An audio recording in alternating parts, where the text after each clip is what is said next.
Start.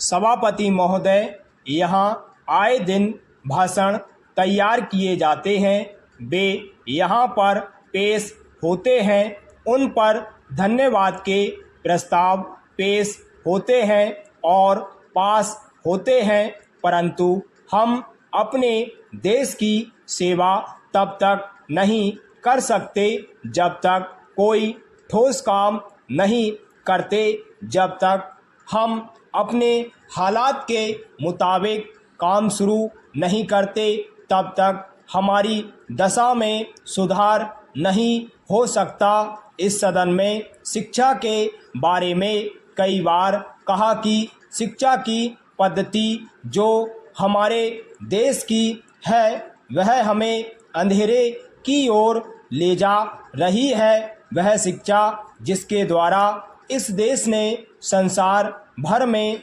गौरव प्राप्त किया था, वह शिक्षा जिसके द्वारा संसार ने हमें गुरु माना था, वह आध्यात्मिक शिक्षा जिसके द्वारा हमारा संसार लोहा मानता था, उसे हम त्याग रहे हैं और अब हम दूसरी शिक्षा की तरफ जा रहे हैं।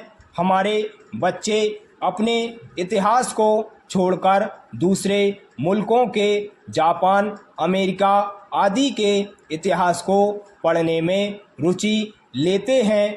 हम अपनी चीज़ों को छोड़कर पश्चिम की नकल कर रहे हैं। मैं विश्वास नहीं कर सकता हूँ कि जिस रास्ते पर हम चल रहे हैं वह हमें कहाँ पर ले जाए। अगर हमें अपने जीवन को ऊंचा बनाना है तो हमें वे उपाय करने होंगे जो पहले हमारे देश में मौजूद थे, लेकिन हम उन उपायों को भूलकर दूसरी ओर भाग रहे हैं। अभी कुछ दिन पहले मैं दिल्ली गया था। मेरे दोस्त ने बहुत ही आश्चर्य में कहा था कि एक फ्रांस के विद्वान दिल्ली में आए थे। उन्होंने किसी जनसभा में भाषण दिया और शुद्ध हिंदी में भाषण दिया। मैंने बड़े गौरव के साथ जाकर उनका धन्यवाद किया। जब मैंने धन्यवाद अंग्रेजी में किया तो वह कहने लगे कि क्या आपको हिंदी नहीं आती है, आप हिंदी में धन्यवाद क्यों नहीं करते। मेरे मित्र शर्म के मारे मुंह उठा ना सके।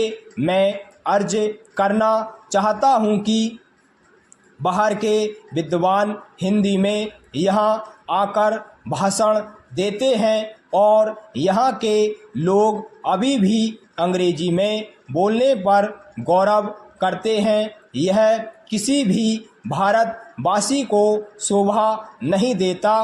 पैरा हर देश का जैसे अपना नाम आवश्यक है, वैसे ही अपनी भाषा वह देश अपने में अधूरा है जिसकी अपनी कोई भाषा नहीं।